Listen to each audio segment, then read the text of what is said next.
لا حول ولا قوة إلا بالله العلي العظيم.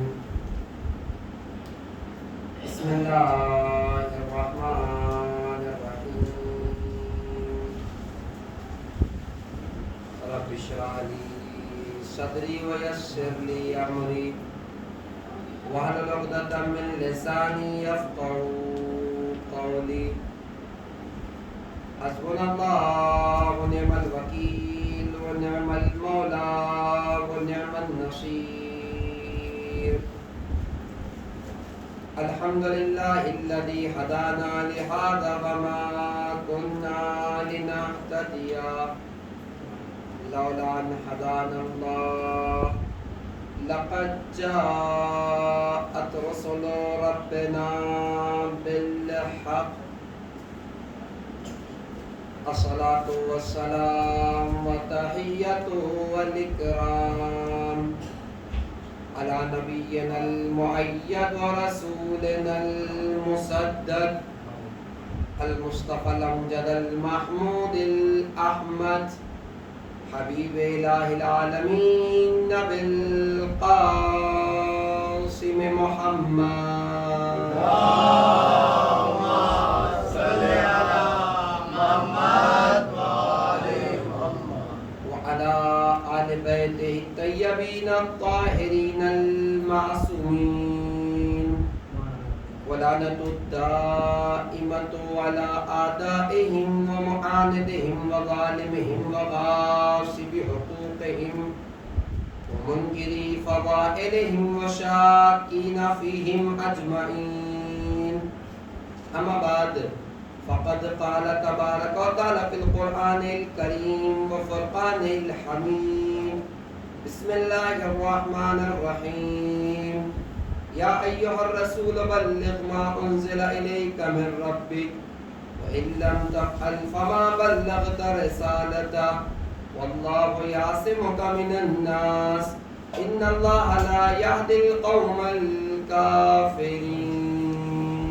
اللهم صل على محمد وآل محمد. اعزائي گرامی قدر، معزز و محترم سامعین کرام، ولایت اور کربلا کے عنوان سے آپ کی خدمت میں یہ گفتگو پیش کی جا رہی ہے، جس کے لیے سورہ مبارکہ مائدہ کی آیت نمبر 67 کو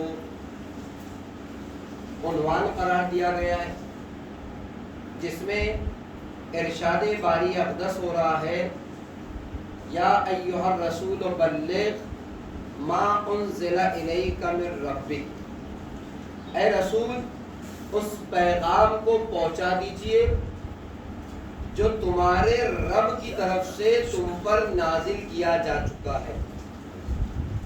وَإِن لَّمْ تَفْعَلْ فَمَا بَلَّغْتَ رِسَالَتَهُ. اور اگر تم نے یہ کام نہ کیا تو گویا کار رسالت کو انجام نہیں دیا. واللہ یعصمک من الناس. اور اللہ تمہیں لوگوں کے شر سے بچائے گا. ان اللہ لا یہدی القوم الکافرین. اور اللہ قوم کافر کی ہدایت نہیں کرتا. اس آیت کے ضمن میں آپ کی خدمت میں گفتگو پیش ہو رہی ہے، اور کل جہاں آپ کی خدمت میں بات تمام ہوئی تھی کہ ولایت اور محبت میں فرق کیا ہے، اور کل کے مرحلے میں یہ بات آپ کی خدمت میں پیش کی کہ جہاں ولایت آ جاتی ہے وہاں پر کچھ اختیارات پروردگار عالم اپنے ولی کو دے دیتا ہے. البتہ کل اس کو اتنا زیادہ ہائی لائٹ نہیں کیا تھا، لیکن آج آپ کی خدمت میں پیش کر رہا ہوں کہ کیا کہا تھا سرکار وفا نے؟ تار البیت الیہ قبل ان یمشی یدیہ. اس سے پہلے کہ امام حسین خانہ کعبہ تک جاتے، کعبہ چل کے آتا اور امام حسین کا طواف کرتا. الناس یستلم الحجر والحجر یستلم یدہ. اور لوگ حجر اسود کا بوسہ دیتے ہیں. اگر خدا کی مشیتیں نہ ہوتی تو حجر اسود آتا اور امام حسین کے ہاتھوں کا بوسہ لیتا. یہ معاملات ہر کسی کو نصیب نہیں ہوتے. یہ اختیار ولایت ہے کہ پروردگار عالم عطا کرتا ہے جس چیز کو حکم کر دے. جو چیز سامنے آ جائے وہ تعظیم کے لیے مجبور ہے. اختیارات بھی اتنے ہیں, کہہ دے تو عمل ہونا ہے. اسی کو ولایت کہتے ہیں. کئی دن سے کہہ رہا ہوں کہ ادھر بات ادا ہوئی, اطاعت اور پیروی کرنے کا نام ولایت. آپ دیکھیں پروردگار عالم جسے ولی بناتا ہے انہیں کتنے اختیارات عطا کرتا ہے. ہمارے آپ کے آخری نبی حضرت محمد مصطفیٰ صلی اللہ علیہ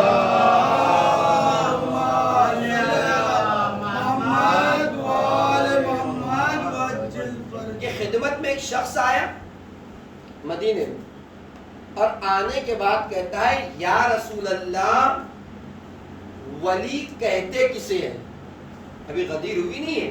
غدیر تو رسول کی زندگی کا آخری مرحلہ ہے, اور اس دن بھی کہا تھا وہاں رسول نے دوستی کا اعلان نہیں کیا بلکہ ولایت اور حاکمیت کا اعلان کیا. اس لیے کہ ماحول بھی نہیں تھا کہ اللہ کے رسول جا رہے ہیں, 2 سال جو ہے وہ 2 مہینے باقی ہے زندگی سے جانے میں, اور اللہ کے رسول اپنی دوستی کا اعلان کر کے جائے. اس چلچلاتی دھوپ میں 1.25 لاکھ کے مجمع کو روکتا. اس دن کہا تھا یہ ابھی غدیر ہوئی نہیں ہے, اس سے پہلے کا واقعہ. اگر غدیر ہوتی تو شاید لوگوں کو پتا ہوتا ان علی ولی اللہ کا مطلب کیا ہے, لیکن ابھی تو غدیر بھی نہیں ہوئی. آنے والا اللہ کے رسول سے کہہ رہا ہے یا رسول اللہ ولی کہتے کسے ہیں؟ اللہ کے رسول نے ایک جواب دیا, اور جواب نہیں دیا, آج تک وہ نشانی موجود ہے. اس بات کو پیش کرنے سے پہلے میں آپ کی خدمت میں ایک شکوہ کروں.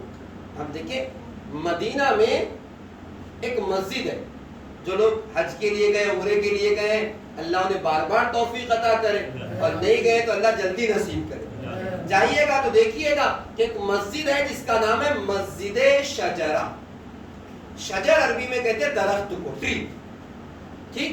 اور ہر کوئی وہاں پر جاتا بھی. اس کی وجہ کیا ہے؟ اس لیے کہ یہ جو مسجد ہے بالکل جنت المعلا کے مقابل میں, جسے ہم جنت المعلا کہتے ہیں, جہاں 2 اہم شخصیتوں کی قبریں, ایک جناب ابو طالب محسن اسلام, اور ایک محسن اسلام جناب خدیجہ طاہرہ کی قبر جنت المعلا میں موجود ہے. بچی کچھ چیزیں رہ گئی ہیں جیسے سعودی گورنمنٹ نے چھوڑا, اس میں سے یہ بھی ہے. تو حتماً مومن ہے تو زیارت کے لیے جنت المعلا اور معلا جو بھی آپ کہہ لیں وہاں جاتا ہے. اس کے سامنے بالکل یہ مسجد ہے, مسجد شجرہ, یعنی درخت والی مسجد. ٹھیک ہے. کیوں اس کا نام شجرہ؟ تاریخ اصلی ہے. آنے والا آ کے اللہ کے رسول کی خدمت میں سوال کر رہا ہے یا رسول اللہ ولی کہتے کسے ہیں؟ اللہ کے رسول نے کہا ولی اسے کہتے ہیں کہ اگر یہ درخت کو اشارہ کرے کہ ادھر آ جاؤ تو درخت چل کر آنا شروع ہو جائے. ابھی بلایا نہیں, صرف اتنا ہی کہا تھا کہ درخت نے چلنا شروع کیا, اور چل کر اللہ کے رسول کی خدمت میں آ گیا. اللہ کے رسول نے کہا میں تم مثال دے رہا تھا, میں نے تمہیں بلایا نہیں تھا, اپنی جگہ واپس چلے جاؤ. تو یہ رسول اللہ کا وہ معجزہ تھا, یعنی وہ ولایت کا وہ اختیار تھا جو اللہ کے رسول نے بتایا تھا. اس مقام پر مسجد بنائی گئی جس کا نام مسجد شجرہ رکھا گیا. یہ ہے اختیار ولایت. اور ایسا نہیں ہے کوئی بھی آ کے کہے کہ فلاں جو ہے رسول اللہ کا جانشین ہے, فلاں رسول اللہ کے بعد ان کا جو ہے وہ جانشین ہے. لیکن جانشین تو وہ ہے جسے خدا نے اختیارات دی ہو, نہ صرف انسانوں پر بلکہ حیوان, چرند, پرند, ہوائیں, پانی, آنکھ, چاند, سورج, کائنات میں جو کچھ آپ تصور کر سکتے ہیں سب پروردگار عالم اپنے ولی کے اختیار میں دے دیتا ہے. اور ایسا ہی نہیں کہ انسانوں پر واجب ہے کہ اس ولی کی بات مانے, چاند پر واجب ہے ولی کی حکموں کی اطاعت کرے, سورج پر ضروری ہے ولی کی بات کو مانے, پانی کی ذمہ داری ہے ولی کی بات کو مانے, حتیٰ چرند اور پرند کی ذمہ داری ہے کہ ولی کی بات کو تسلیم کرے. بس وقت ہوتا تفصیل سے پیش کرتا. کتنی مرتبہ سورج ڈوبا ہوا پلٹ کے واپس آیا؟ 2 مرتبہ. ایک مرتبہ رسول اللہ کے اشارے پر جو امیر کائنات کے لیے آیا تھا, اور ایک مرتبہ خود امیر کائنات کے اشارے پر. کیوں آ رہا ہے پلٹ کے؟ اس لیے کہ حکم ولی ہے. یہ تاریخ آپ کو معلوم ہے, اس لیے مجھے چھیڑنا نہیں, صرف اشارہ کر کے پڑھ رہا ہوں. چاند کے ٹکڑے ہوئے کیوں؟ اس لیے کہ حکم ولی ہے. حکم ولی کا مطلب جو ولی ہوتا ہے وہ صرف انسانوں کا نہیں پورے کائنات کا ولی ہوتا ہے. کائنات کا ذرہ ذرہ اس کے تابع اور مطیع اور فرما بردار ہوتا ہے. تو چاند کا, سورج کا پلٹ کے آنا, چاند کے 2 ٹکڑوں کا ہو جانا, اور وقت ہوتا تو پیش کرتا کہ آگ کا خاموش ہو جانا, پانی کا اپنے دوست پر کسی کو لے کر جانا، یہ سب اختیارات ولی ہے جو پروردگار اس سے عطا کرتا ہے۔ کہ ساری باتیں تو نہیں، لیکن ایک دو نمونے آپ کی خدمت میں پیش کروں۔ ایک کتاب ہاشم بہرانی کی ہے۔ ہاشم بہرانی ایک بڑی شخصیت ہے، قرآن کی تفسیر بھی موجود، تفسیر البرہان، تفسیر روائی ہے۔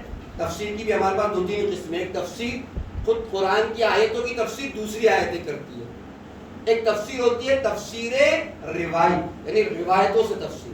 تو ہاشم بہرانی کی کتاب ہے تفسیر برہان کے نام سے، اس میں روایتیں۔ انہی کی ایک دوسری کتاب ہے مدینۃ المعاجز، یعنی مدینہ عربی میں کہتے ہیں شہر کو، معجز ہے معجزے کی جمع، یعنی معجزوں کا شہر۔ اس میں انہوں نے بہت سی باتوں کو نقل کیا۔ صرف میں ولی بتاؤں کہ ولی کہتے کسے، اور جس کے پاس یہ اختیارات ہو آپ اسے ولی مان لیجیے۔ اور اس کے بعد لوگ آگے دعوے کریں کہ ہم رسول کے بعد جانشین، ہمارا حق ہے، حق سے کچھ نہیں ہوتا، اختیارات ولی جس کے پاس ہوں گے اسے ولی تسلیم کرنے کے لیے تیار۔ کیا لکھتے ہیں؟ مدینۃ المعاجز، کتاب کا نام، رائٹر ہے اس کے ہاشم بہرانی۔ لکھتے ہیں کہ ایک وقت امیر کائنات مسجد نبوی میں آپ نے نماز پڑھی، اور نماز پڑھنے کے بعد جناب سلمان فارسی کے ہاتھوں کو تھاما۔ اس دن بھی کہا یہ سلمان فارسی وہ بزرگ صحابی جسے اللہ نے 250 سے 300 سال تک کی عمر عطا کی۔ ہاتھوں کو پکڑا اور پکڑ کر صحرا کی طرف نکل گئے۔ نہیں مانو آپ نے کبھی سنا کہ نہیں، میرا موضوع نہیں، جس طریقے سے دعائے کمیل ہے، کمیل بن زیاد کی کہاں عطا کی تھی مولا نے؟ مسجد کوفہ سے لے کر گئے تھے صحرا کی طرف، تب عطا کی تھی، یا ایک روایت ہے جو اینٹینا والی روایتیں ہیں، پھر کبھی آپ کی خدمت پیش کریں گے موضوع سے متعلق میں۔ ویسے آج ہو بہو جناب سلمان فارسی کے ہاتھ کو پکڑا اور پکڑ کر صحرا کی طرف لے کر گئے۔ اچھا، جناب سلمان فارسی کو پتا نہیں کہ امیر کائنات کہاں لے کر جا رہے ہیں، ابھی راستے سے گزر رہے تھے کہ جناب سلمان فارسی کی نگاہ اس صحرا میں ایک چیونٹیوں کے بل کی طرف پڑی۔ چونٹیاں ہیں جو بلوں سے باہر نکل رہی ہیں۔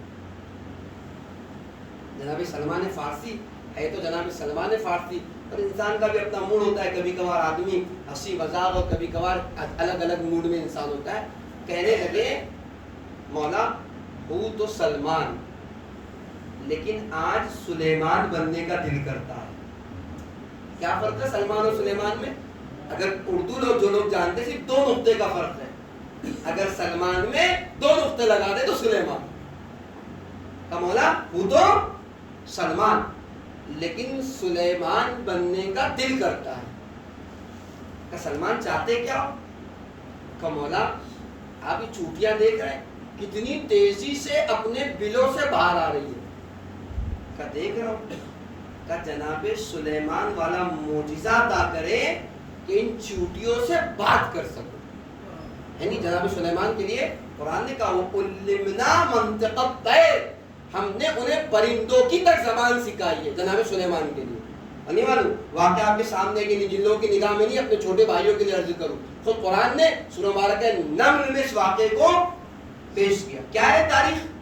تاریخ یہ ہے کہ جناب سلیمان نے پوری دنیا پر حکومت تھی، خدا سے دعا مانگی تھی، اللہ نے حکومت عطا کی تھی، اور ایک شیش محل بھی بنوایا تھا، کبھی وقت ہوگا تو پیش کریں گے۔ اور دیمک کا وجود وہیں سے شروع ہوا، جو لکڑی میں دیمک پیدا ہوئی۔ خیر ہمارا موضوع نہیں۔ جناب سلیمان، آپ کے پاس ایک تخت تھا، عام طور سے وہ ہوا میں چلا کرتا تھا، ہوا کے دوش پہ جناب سلیمان چلا کرتے تھے۔ اتفاق سے ایک وادی سے جناب سلیمان کے لشکر کا گزر ہوا، پورا کے پورا لشکر۔ جب چیونٹیوں کے سردار نے، قرآن نے نقل کیا، جب چیونٹیوں کے سردار نے دیکھا کہ جناب سلیمان کا لشکر آ رہا ہے، قرآن کہتا ہے قالت النملہ، تو چیونٹیوں کے سردار نے کہا ادخلوا مساکنکم، اپنے اپنے بلوں میں داخل ہو جاؤ۔ کیوں داخل ہو جاؤ؟ کہیں ایسا نہ لیحتمنکم سلیمان و جنودہ، ایسا نہ ہو کہ تمہیں سلیمان، جناب سلیمان اور ان کا لشکر رون دے، کچل دے۔ وہم لا یشعرون، قرآن کہہ رہا ہے وہ جان بوجھ کے نہیں رون دیں گے، اس لیے کہ الہی نمائندہ ہے، الہی نمائندہ ظلم نہیں کرتا، جو نمائندے خدا کے ہوتے ہیں وہ ظالم ہو ہی نہیں سکتے. کہ وہ جان بوجھ کے ایسا نہیں کریں گے، تم اتنے چھوٹے ہو کہ تم دکھائی نہیں دو گے، لہذا ایسا نہ ہو کہ غفلت کے عالم میں بغیر جانے ہوئے سلیمان اور ان کا لشکر تمہیں کچل دے. اس سے پہلے کہ تمہیں کچل دے تم اپنے اپنے دلوں میں چلے جاؤ. اب یہاں پر تاریخ نے لکھا، قرآن ایک آیت اور قرآن کی پیش کرتا ہوں، وہاں سے تاریخ، چونکہ جناب سلیمان ہے، جانور چرند پرند سب کی زبان جانتے تھے. اس چوٹیوں کے سردار کے جملے کو سن لیا. اس کے بعد قرآن کہتا ہے تبسم ضاحکا من قولها، کہ جناب سلیمان نے اس چوٹی کی بات پر مسکرایا. اب یہاں تک قرآن نے بات کلوز کر دی، لیکن تاریخ کہتی ہے کہ صرف مسکرائے نہیں جناب سلیمان، بلکہ زمین پر سے اس چوٹی کو اٹھائے اور اٹھانے کے بعد اپنے ہاتھوں پر لیا. بہت سے سوالات کیے، کیا تجھے ایسا لگتا ہے کہ میں ظالم بادشاہ ہوں جو تیرے اس کو کچل دیتا؟ تو چوٹی نے کہا کہ نہیں، کچلنے کا مسئلہ یہ تھا کہ آپ کا لشکر دیکھتا نہ تو یہ احتمال تھا، اور اس کے بعد میری چوٹیاں تسبیحوں میں مشغول تھی. بعض تاریخوں نے لکھا میں نہیں چاہتی تھی کہ وہ تسبیح سے غافل ہو جائے، لہذا میں خیر ساری باتوں کی بات میں نے کہا انسان کبھی کبھار ایسے موڑ میں آتا ہے جب اسے ہنسی مذاق کا دل کرتا ہے، کبھی کبھار جو ہے وہ ایسی کیفیت طاری ہوتی ہے جو عام حالات میں پیدا نہیں ہوتی. اٹھائیے نہج البلاغہ خطبہ شخصیہ، وہ کیفیت طاری تھی مولا پر کہ بعد رسول کے حالات بیان کر رہے تھے. ایک شخص آیا اور آنے کے بعد درمیان سے ایک سوال کر لیا. اس کے بعد جناب عباس کہتے مولا اس خطبے کو کنٹینیو کیجئے. تو امیر کائنات نے کہا وہ کیفیت جو تھی وہ ختم ہو گئی، اب وہ بات پیدا. تو کبھی کبھار انسان پہ کیفیتیں وہ انداز و مزاج. خیر جناب سلیمان نے کچھ سوالات بہت سنجیدگی سے کیے، اس کے بعد کچھ مذاق کی سوچی. تو جناب سلیمان کہتے اس چوٹی سے کہ یہ بتاؤ تم افضل ہو یا میں؟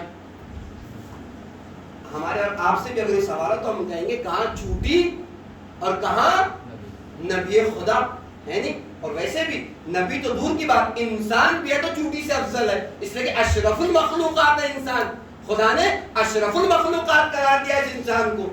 لیکن آپ دیکھیں جناب سلیمان ہے اور جناب سلیمان کا سوال ہے کہ یہ بتا تو افضل ہے یا میں؟ کیا جواب دیا کو چوٹی نے؟ چوٹی نے جواب بھی دیا اور اتنا نایاب جواب دیا کہ تاریخ کے صفحات میں علماء مجبور ہوئے تو اسے لکھے. چوٹی پوچھتی ہے یا نبی اللہ یہ تو بتائیے کہ آپ کے قدم اس وقت کہاں ہیں؟ جناب سلیمان کہتے ہیں میرے قدم ہوا کے دوش پر ہیں. اور میرے قدم کہاں؟ کہ نبی خدا کے ہاتھوں میں.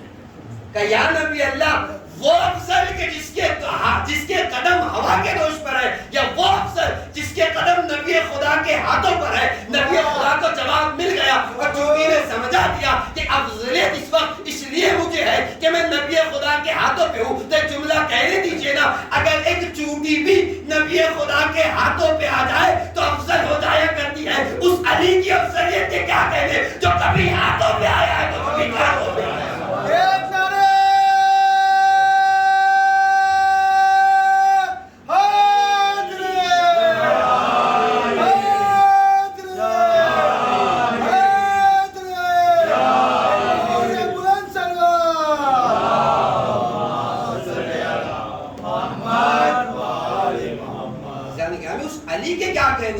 جو کبھی فتح مکہ کے وقت دوش رسول پر ہے.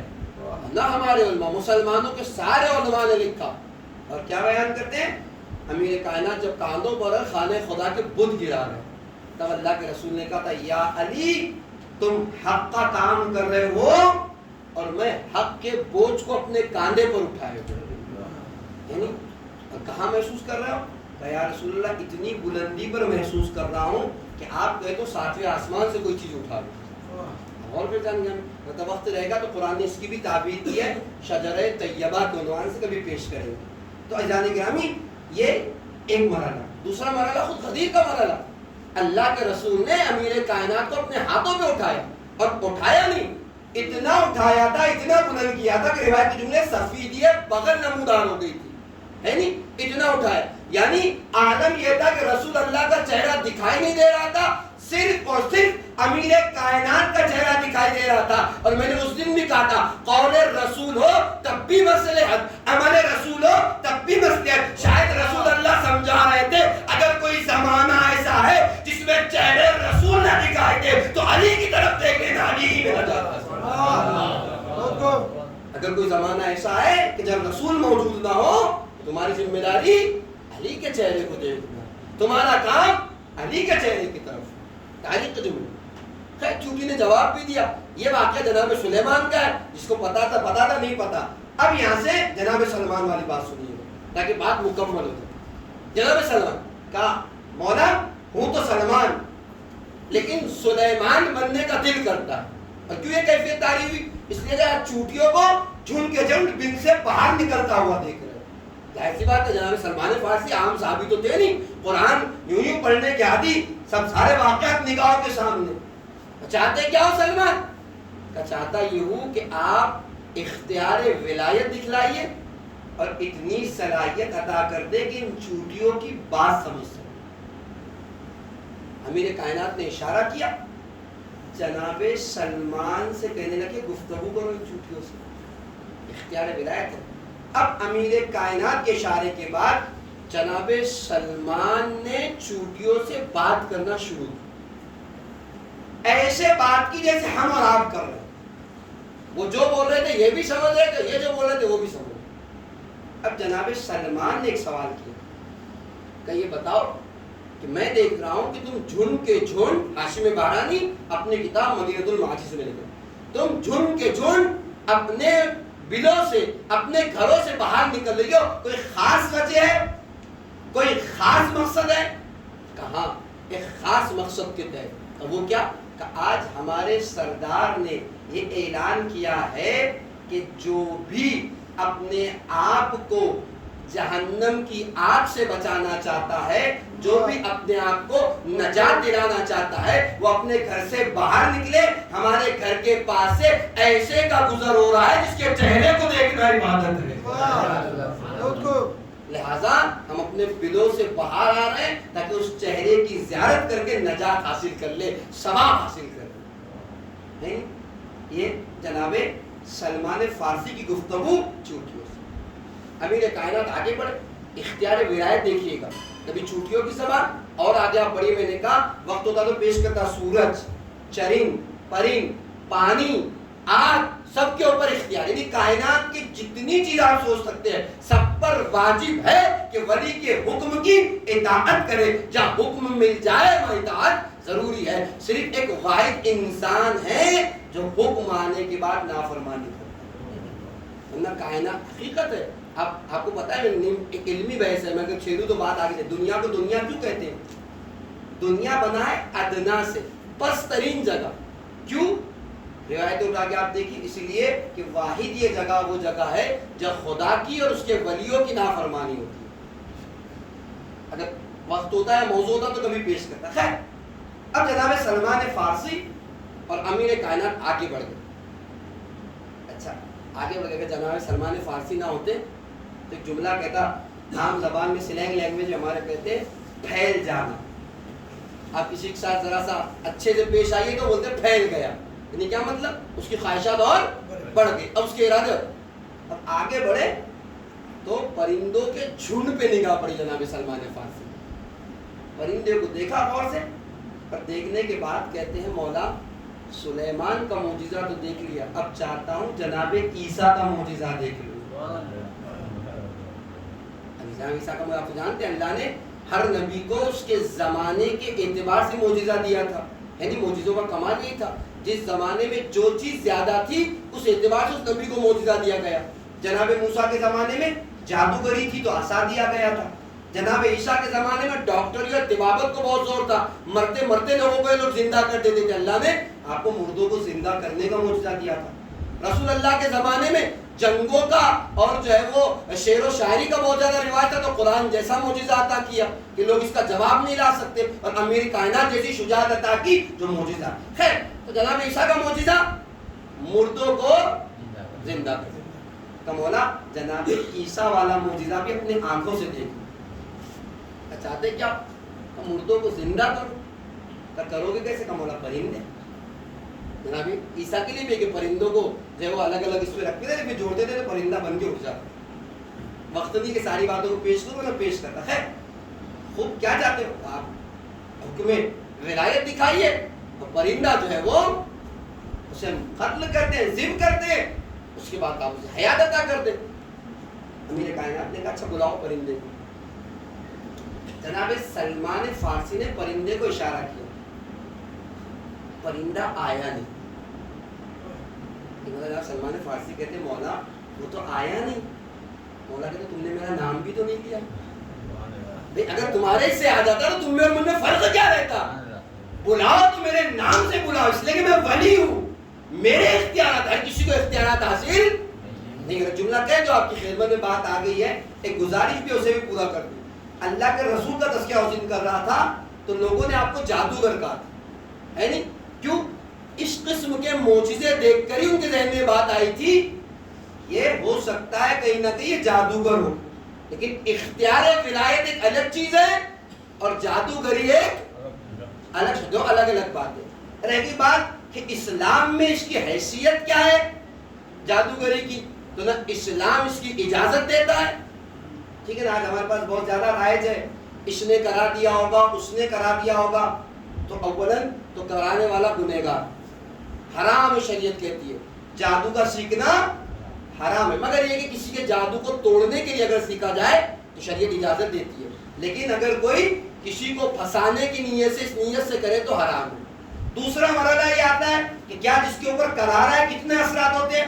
تو 80% تو اس کی کوئی حقیقت نہیں، 10-20% میں کچھ علم ایسے ہیں جو اثر انداز ہوتے بھی ہیں تو حقیقت میں وہ تکلیفوں اور مشکلات کا سبب نہیں بنتے. یہ روحی اعتبار سے انسان کے روح پر اثر انداز ہوتے ہیں اور پھر اسے ایسے لگنے لگتا ہے جیسے یہ جو کام کیا گیا اس کی بنا پہ ایسا ہو.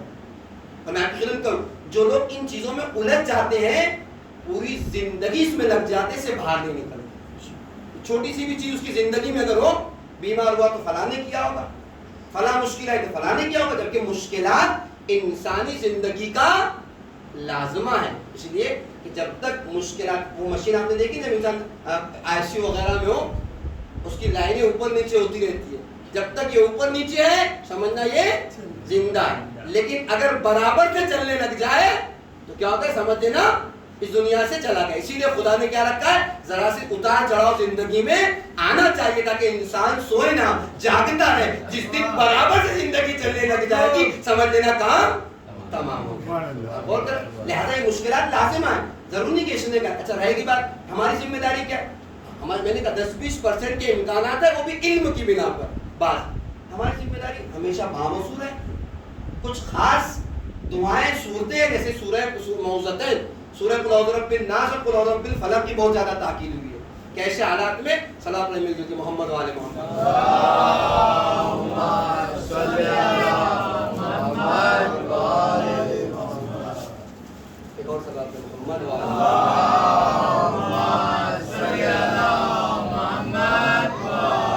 محمد. اپنا اور کیا جانے گا. خیر، کہنے کی بات یہ ہے کہ جو ہے وہ سورہ معوذتین وغیرہ کی تلاوت کی تاکید ہوئی ہے کہ ایسے حالات میں آدمی اگر ایسا کچھ ہو تو ان سوروں کی تلاوت کرے، مسائل خود بخود حل ہو جاتے. اور پھر کبھی آپ کی خدمت میں پیش کروں گا، میں نے کہا موضوع نہیں ہے ورنہ آپ کی خدمت میں پیش کرتا کہ مشکلات ضروری نہیں ہے کہ انسان کو توڑنے کے لیے آئے، کبھی کبھار مشکلات انسان کو سنوارنے کے لیے آتے ہیں. آپ نے غور کیا جو سونا بنتا ہے، سونا یا وہ ہیرا جو تیار ہوتا ہے، اس پتھر کو جب تک آگ میں لال نہ کیا جائے وہ ہیرا اور سونے کی شکل اختیار نہیں کرتا. چاقو جب تک اسے اس پہیے کے اوپر رگڑا نہ جائے وہ سیکل نہیں ہوتا. تو ضروری نہیں ہے، بعض اوقات انسان کو مشکلات آتی ہے تاکہ وہ کمال کی منزل پر پہنچے. یہ مشکلات زمینہ ہوتی ہے انسان کو بلندی تک پہنچانے کا. ہے نہیں. وقت ہوتا موضوع تو پیش کرتا ہے. ایک مقام پہ امیر کائنات دعا میں کہتے ہیں کہ پروردگار عالم جب کسی بندے کو زندگی میں، شیعہ کا لفظ استعمال کیا امیر کائنات دعا میں، کسی ہمارے چاہنے والے کو گناہوں سے پاک اور صاف کر کے اپنی بارگاہ میں بلانا چاہتا ہے تو اس کے گناہوں کے عوض میں اسے دنیا میں مشکلات میں ڈال دیتا ہے تاکہ اس کی سزا یہاں پوری ہو جائے، خدا کی بارگاہ میں جائے تو پاک اور صاف ہو جائے. میرا موضوع ہوتا تو عربی جملہ بھی آپ کے ساتھ پڑھتا اور وضاحت بھی کرتا، لیکن میرا موضوع نہیں ہے نہیں. اب عام انسان ہے وہ تو جسے آپ دیکھ رہے ہیں کہ جو نہیں مانتے، جن کے پاس ہمارا مذہب نہیں ہے، ان کی زندگی میں بحالی آپ دیکھتے ہیں تو ان کے کیوں کا نتیجہ ہے. چونکہ انہوں نے جو کیا ہے اچھا برا، اچھائی مثلا پانی کا نل لگایا، ٹھیک ہے، کسی بھی مذہب کا ماننے والا ہے، عدالت خداوندی کیا ہے، اس کی جزا اسے ملنی چاہیے کہ نہیں ملنی چاہیے؟ کہاں دے گا؟ آخرت میں دینا نہیں تو کہاں دے گا؟ دنیا میں دے دیتا ہے. برعکس ہمارے ان شیعوں کے لیے خاص کر کے امیر کائنات نے کہا کہ ایک انسان ہے جسے خدا پاک اور صاف بلانا چاہتا ہے اپنی بارگاہ میں، اور عدالت کا تقاضا ہے کہ گناہ کیا ہے تو سزا بھی ملنی چاہیے. وہاں سزا دینا نہیں چاہتا تو کہاں دے گا؟ دنیا میں کچھ مشکلات میں ڈال دو تاکہ اس کے گناہوں کی سزا پوری ہو جائے، خدا کی بارگاہ میں آئے تو صاف اور ستھرا ہوتا ہے. خیر بہت سی وجوہات ہیں، مشکلات آتی کہ موضوع نہیں ہے، لہذا ان چیزوں میں پڑھنے کی زیادہ ضرورت نہیں ہے کہ اس نے کرایا ہوگا، اس نے کرایا ہوگا، یہ کرا رہا ہوگا. اور میں نے کہا جو کرا رہا ہے، جس کے ذہن میں خناس چل رہا ہے، گنہگار ہے، شرعاً گنہگار ہے. جہاں تک رہی اس کے اوپر کہ کتنا اثر ہوتا ہے، میں نے کہا اس کی کوئی زیادہ حیثیت نہیں، اس لیے کہ اگر بحث کی جائے تو طولانی ہوگی. یہ بھی عدالت خداوندی کے خلاف ٹھہرے گا کہ ایک انسان جس نے کچھ نہیں کیا وہ مصیبتوں میں کسی اور کی بنا پر. بول کر خیر موضوع نہیں، کہنے کی بات یہ تھی کہ اختیار ولایت اور معجزات ایک الگ شے ہے، یہ ایک الگ تھی. میں نے کہا ہاشم بارانی اپنی کتاب مدینۃ المعاجز جناب سلمان فارسی کہا امیر کائنات سے میں چاہتا یہ ہوں کہ جناب عیسیٰ علیہ السلام کا معجزہ بھی دیکھا. کہنا کیا چاہتے ہو؟ کہ پرندوں کو زندہ کر کے دیکھنا چاہتا ہوں. بلاؤ پرندے کو. میں نے کہا پہلی بار بلایا تو پرندہ آیا نہیں. امیر کائنات نے کہا، امیر کائنات سے کہا وہ تو آیا نہیں. کہ تم نے میرا نام بھی تو نہیں لیا ہے. امیر کائنات کے نام سے بلایا. اب یہ پرندہ آیا، ہاتھ پر آ کر بیٹھا. عربوں کیا دستور تھا اور آج بھی دستور ہے، اگر آپ نے کسی کو دیکھا ہوگا وہ اپنے ساتھ چاقو وغیرہ اتول لے کر چلتے ہیں. یمن وغیرہ کے علاقے اگر آج بھی دیکھیں گے، آج بھی اس کو اگر آپ نے دیکھا ہوگا تقریر وغیرہ کرتے ہوئے تو ان کے یہاں بڑے بڑے چاقو جو ہے آج بھی اپنے ساتھ ہوتے ہیں. جب پرندہ آ گیا امیر کائنات نے کہا سلمان ذبح کرو اسے. جناب سلمان نے ذبح کیا. جب ذبح کیا سر الگ جسم الگ. جوڑو سلمان. جناب سلمان فارسی نے سر کو جسم سے جوڑا، پرندہ پڑپڑاتا ہوا اڑ گیا. آنکھوں سے دیکھ لیا. جناب سلمان فارسی کی خواہش بھی یہ تھی کہ جناب عیسیٰ کا معجزہ دیکھے، معجزہ تو دیکھ لیا، لیکن اب امیر کائنات کہتے نہیں سلمان ایک بار اور بلا. پھر بلایا، پھر پرندہ آیا. کہتے ہیں کہ کئی مرتبہ مولا نے جناب سلمان فارسی سے کہا کہ اسے بلاؤ. جناب سلمان فارسی نے بلایا اور پرندہ آتا تھا اور اسی طریقے سے جناب سلمان فارسی اسے ذبح کرتے تھے، بعد میں چھوڑتے تھے، اڑ جاتا تھا. جب یہ عمل کئی مرتبہ ہوا تو جناب سلمان فارسی نے ایک بات محسوس کی. کیا محسوس کیا؟ کہ اس سے پہلے کہ میں اس کی گردن پہ چھری پھیروں، یہ خود اپنی گردن چھری پہ پھیرنے لگتا. کچھ یقین نہیں ہوا کہ یہ بات صحیح ہے کہ نہیں جو میں محسوس کر رہا ہوں. کہ مولا ایک بار اور اختیار دیجیے. کہ بلا سلمان. جناب سلمان نے بلایا، پھر پرندہ آیا. اور جب جناب سلمان نے اس بات کو محسوس کر لیا کہ حقیقت یہی ہے کہ میرے چھری پھیرنے سے پہلے یہ اپنی گردن چھری پہ پھیرنے لگتا ہے، پرندہ دوڑ گیا.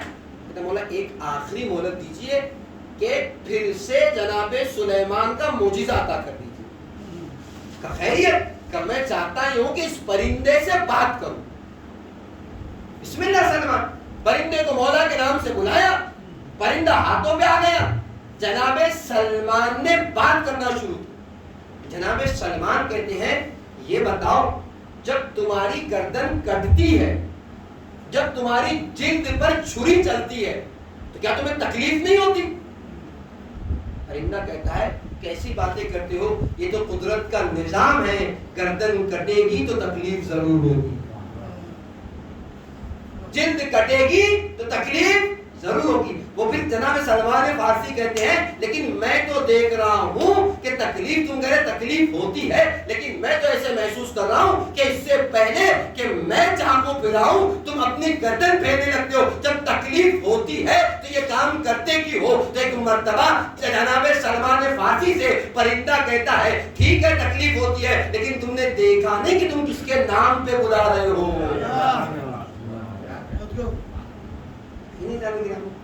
ہم نے محسوس کیا اللہ جسے ولی بناتا ہے۔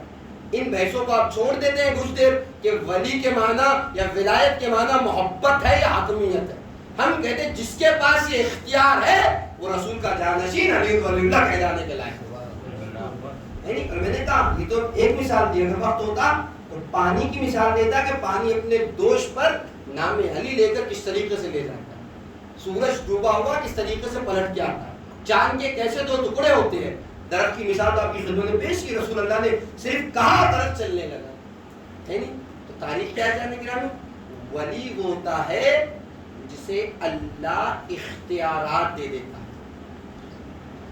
ہے نا، اختیارات نہیں دیتا، وقت ہوتا تو پیش کرتا۔ اگر کائنات کا وجود باقی ہے تو اس ولی کے وجود کی بنا، اگر اس ولی کا وجود نہ ہو تو کائنات تہس تہس ہو جائے۔ ہمارے آپ کے آخری نبی حضرت محمد مصطفیٰ صلی اللہ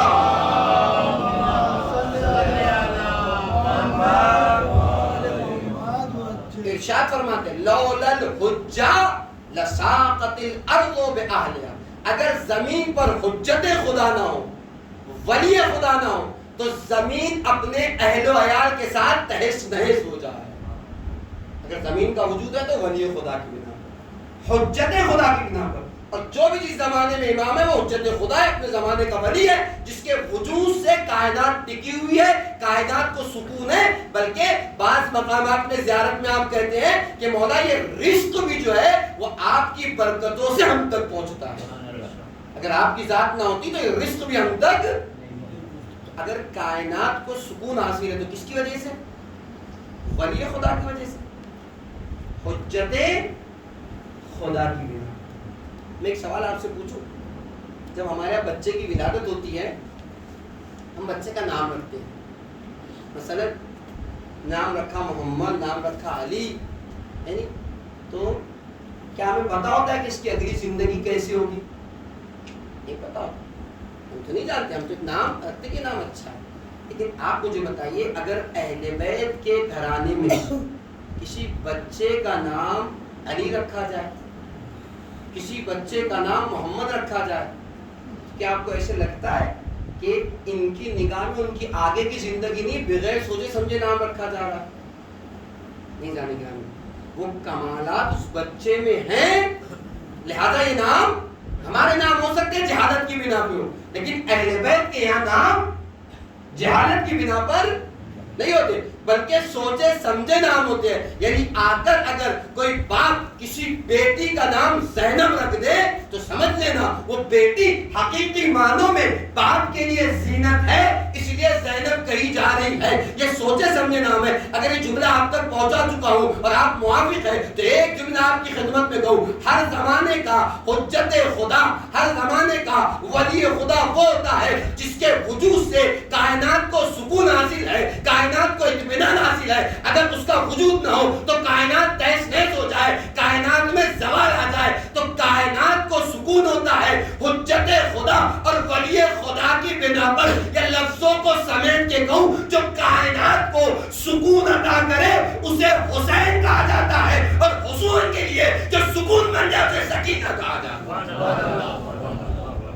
جانے گرامی اگر ایسا نہ ہوتا تو امام حسین کبھی نہ کہتے وہ گھر حسین کو اچھا نہیں لگتا جس گھر میں رباب اور سکینہ نہ ہو، یعنی سکینہ یعنی سکون، جو کائنات کو سکون عطا کر دے اسے حسین کہا جاتا ہے، اور جو حسین کے لیے سکون کا سبب بن جائے اسے سکینہ کہا جاتا ہے۔ یعنی ایسا نہیں تھا کہ جناب سکینہ سینے امام حسین پر سکون پاتی تھی، بلکہ دونوں طرف کا معاملہ تھا۔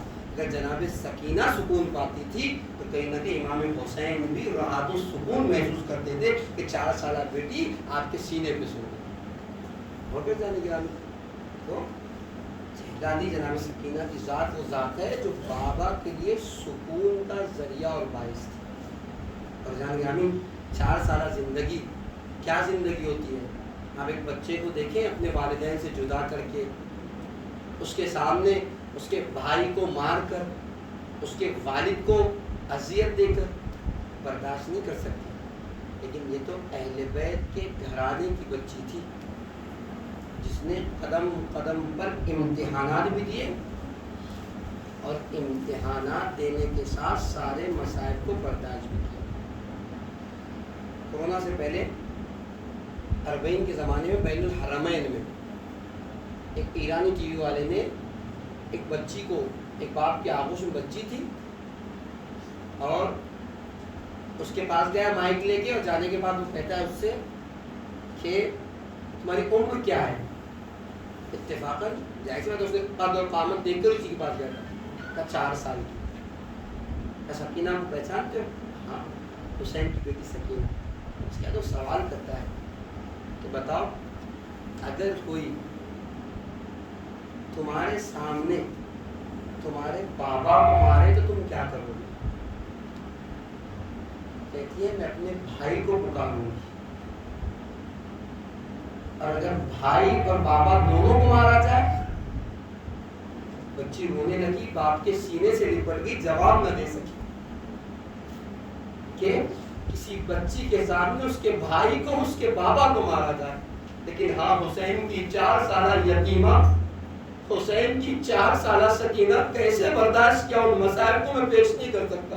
اور صبر اور حوصلے کا عالم آپ دیکھیں، تاریخ میں لکھا جب عصر عاشور ایک اہم کردار ہے امام حسین کے راہوان نے ذوالجناح نے پیش کیا ہے۔ کئیوں کو واصل جہنم کرنے کے بعد جب شہادت حسینی کی خبر لے کر خیمے کی طرف چلانا، اپنی سر کو خون امام حسین سے آلودہ کیا اور خیمے کی طرف بڑھا ہے، تو تاریخ کہتی ہے سب سے پہلے در خیمہ پر حسین کی 4 سالہ سکینہ اپنے بابا کا انتظار کر رہی تھی۔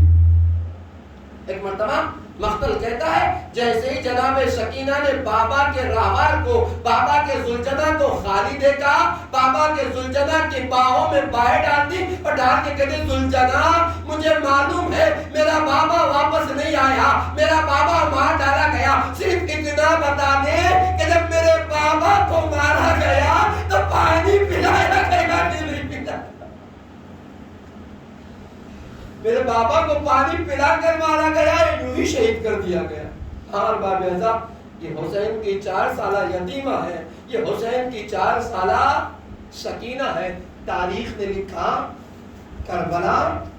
کربلا کے بعد شام غریبہ کا سناٹا، جب کیسے کیسے مصائب نہیں دیکھے، کبھی تماچے لگے، کبھی گوشوارے چھینے گئے، کبھی دامن میں آگ لگا دی گئی، کبھی تازیانے اور کوڑے برسائے گئے۔ اور مقتل کہتا ہے نہ صرف اذیت شام غریبہ کے بعد کتنے مرحلے ایسے آئے کہ جناب سکینہ کو اذیتیں دی جاتی تھی۔ کبھی پشت ناقہ پر، خالی پشت پر جناب سکینہ کو باندھ دیا گیا اور اونٹ دوڑتا تھا تو شہزادی سکینہ اپنے بھائی سید سجاد کو پکارتی تھی، اے بھیا سید سجاد مجھے بچا دو۔ لیکن ہاں بھائی بھی اتنا مجبور کہ ہاتھوں میں ہتھکڑیاں ہے، پیروں میں بیڑیاں ہے، اے بچائے تو کیسے بچائے؟ تاریخ نے لکھا ان سارے عالم میں یہ مراحل گزرتے رہے اور ایک منزل کوفہ اور شام کے درمیان وہ منزل آئی کہ جہاں اسیروں کا لٹا ہوا قافلہ روکا گیا۔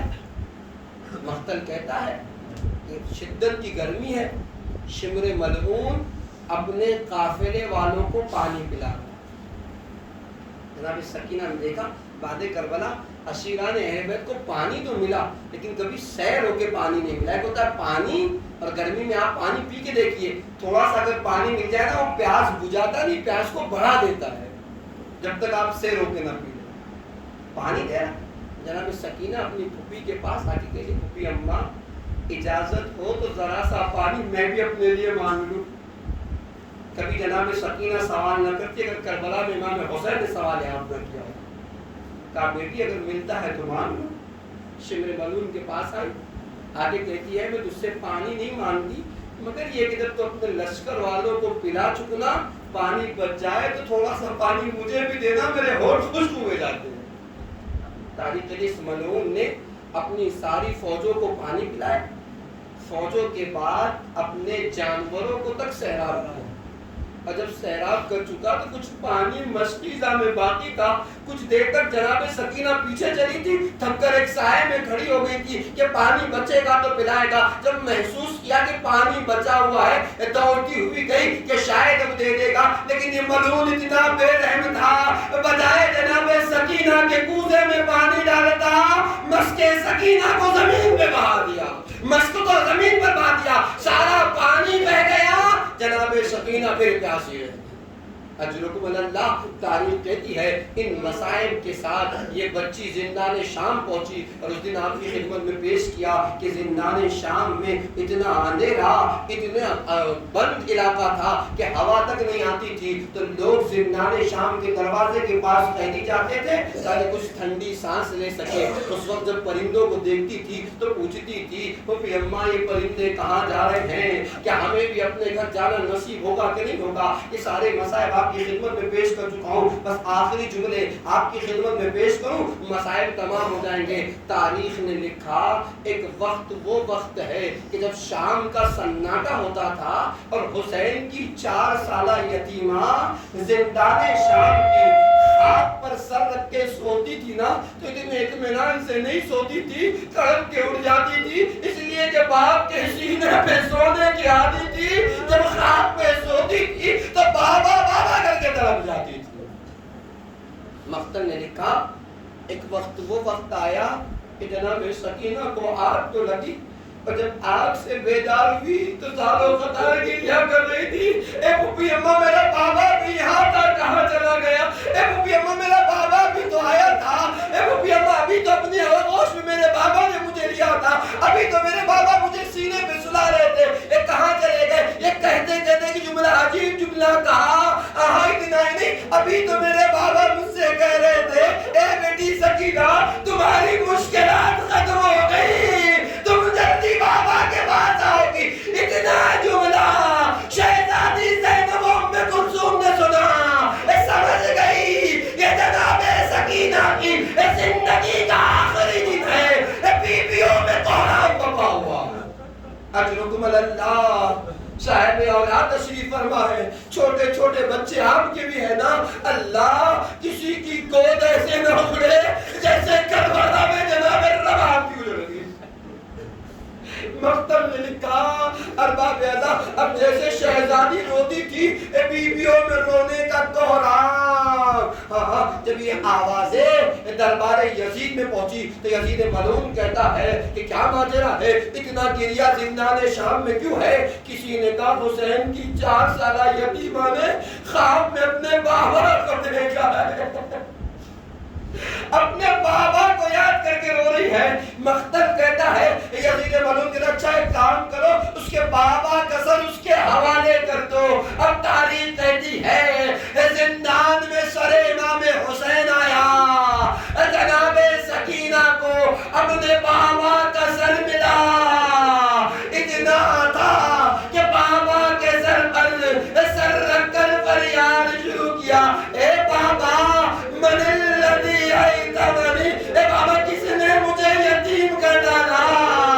اے بابا آپ کے جانے کے بعد یہ سکینہ کبھی تماچے کھاتی رہی, کبھی آمد میں آگ لگاتی گئی. مختل کہتا ہے جناب سکینہ نے اتنا گریہ کیا, اتنا گریہ کیا کہ اچانک سے آواز خاموش ہو گئی. جیسے ہی جناب سکینہ کی آواز خاموش ہوئی شہزادی زینب آگے بڑھی, اے بھائی کی امانت سکینہ, کانے کو ہلایا, من کا ڈل چکا تھا, حسین کی لاڈلی سکینہ دنیا میں نہ رہی. اجرکم اللہ. اللہ آپ کے بچوں کو سلامت رکھے. مختل کہتا ہے حسین کی 4 سالہ سکینہ اس دنیا میں نہ رہی, بیویوں میں کوہرام، بیویوں میں گریا ہے۔ پھر یزید کے کانوں تک آواز پہنچی کہ یہ گریا بڑھ کیوں گیا؟ کہ حسین کی 4 سالہ یتیمہ اب اس دنیا میں نہیں رہی۔ اختلاف روایت کے ساتھ یزید ملعون نے ایک غسالہ بھیجا کہ جاؤ، جانے کے بعد بچی کو غسل دے دو۔ مقتل کہتا ہے کہ غسالہ آئی ہے، ایک مقام زندان شام میں معین کیا گیا، جناب سکینہ کی قبر کو آمادہ کیا گیا۔ غسالہ غسل کے لیے لے کر جناب سکینہ کو گئی تو صحیح، لیکن تاریخ کہتی ہے جیسے ہی کپڑے کو اتارنا چاہا، بدن سے چپکا ہوا کپڑا تھا، چیخ مار کے پیچھے کی آواز دے کے کہتی ہے ارے اس بچی کو کیا بیماری تھی، اس کا لباس اس کے بدن سے جدا نہیں ہوتا۔ اجرکم اللہ جیسے جملے کہے مقاتل کہتے شہزادی زینب آگے بڑھی، بلکہ کہتی غسالہ خدا را ایسا نہ کہنا اس بچی کو کوئی مرد نہیں تھا۔ کوفہ شام کی راہوں میں ننگی پشت پر اسے لٹا کر باندھ دیا گیا تھا۔ جب اونٹ دوڑتا تھا سکینہ کی پشت چل نہیں ہوتی تھی، خون رسنے لگتا تھا، جس کا نتیجہ ہے لباس بدن سے چمک گیا ہے۔ اجرکم اللہ مقتل کہتا ہے امام سجاد نے کہا غسل کی ضرورت نہیں، اسی کپڑوں میں اس بچی کو دفن کر دیا جائے۔ اللہ اللہ اسی کپڑوں کے ساتھ شہزادی کو جب دفن کرنے کی نوبت آئی، اب کوئی تو ہو جو قبر کے حوالے کرے۔ ہم مردوں میں تو کوئی نہیں، صرف ایک بیمار امام ہے جس کی ہاتھوں میں ہتھکڑیاں ہے، پیروں میں بیڑیاں ہے۔ مقتل کہتا ہے امام سجاد نے ہاتھوں کی ہتھکڑیوں کے ساتھ پیروں کی بیڑیوں کو سنبھالا، اپنی 4 سالہ یتیمہ کے لاشے کو ہاتھوں میں لیا، چاہتے یہ ہے کہ قبر کے حوالے کرے۔ قبر میں اتارنے سے پہلے اپنے ہونٹوں کو بہن کے کانوں کے قریب کیا، کر کے کہتے سکینہ اے میری بہن خدا بابا سے میرا سلام کہنا اور اتنا خیال رکھنا، بابا سے میری شکایت نہ کرنا۔ درمیان راہ تم اپنے بھائی کو بلاتی رہی، کبھی تعزیانے کھائے، کبھی تماشے کھائے، کبھی مجھتے ناقابے باندھی گئی۔ اے بہن سکینہ تیرا بھائی مجبور تھا، تو آواز دیتی رہی، تیرا بھائی تیری مدد کے لیے لایا اپنے بھائی کو۔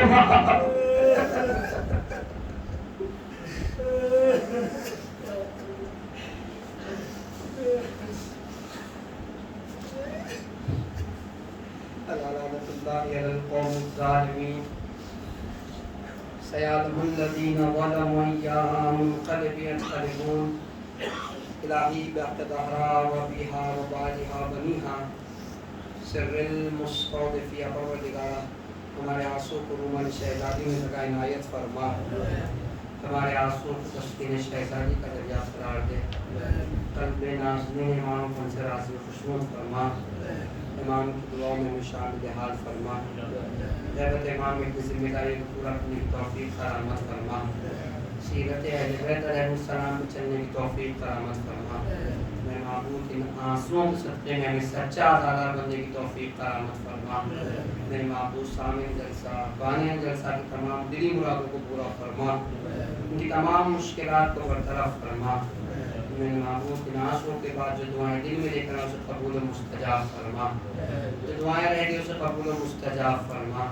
میرے معبود وہ زائرین جو کربلا مولا تشریف لے جا چکے، پروردگار کی جان مال عزت و ایمان کی حفاظت فرما، روضہ مقدسہ کی حفاظت فرما، دشمن عزاداری دشمن تشریف پروردگار اگر قابل ہدایت تو ان کی ہدایت فرما، اگر قابل ہدایت تو نیست و نابود فرما۔ سامعین میں مومنین میں جو مومنین ہیں جو زیارات کے مشتاق ہیں جو زیارات سے مشرف فرما۔ میرے معبود جو راستہ محمد والے محمد قدین حضرات نے ہمیں ہم سے فرش اللہ پر آنسو کے بعد التماس دعا کے لیے میرے معبود سب کے لیے دعا کو مستجاب فرما، ان کی تمام مشکلات کو برطرف فرما۔ ان آنسو کے بعد جو دعائیں دل میں لے کر ہم سے قبول و مستجاب فرما، جو دعائیں رہ گئی اسے قبول و مستجاب فرما۔ منتقم خون امام حسین یوسف دوارا امام زمانہ کے ظلم تعجیل فرما، امام کے مخلص غلاموں میں ہمارا شمار فرما۔ ربنا تقبل منا انک انت السمیع العلیم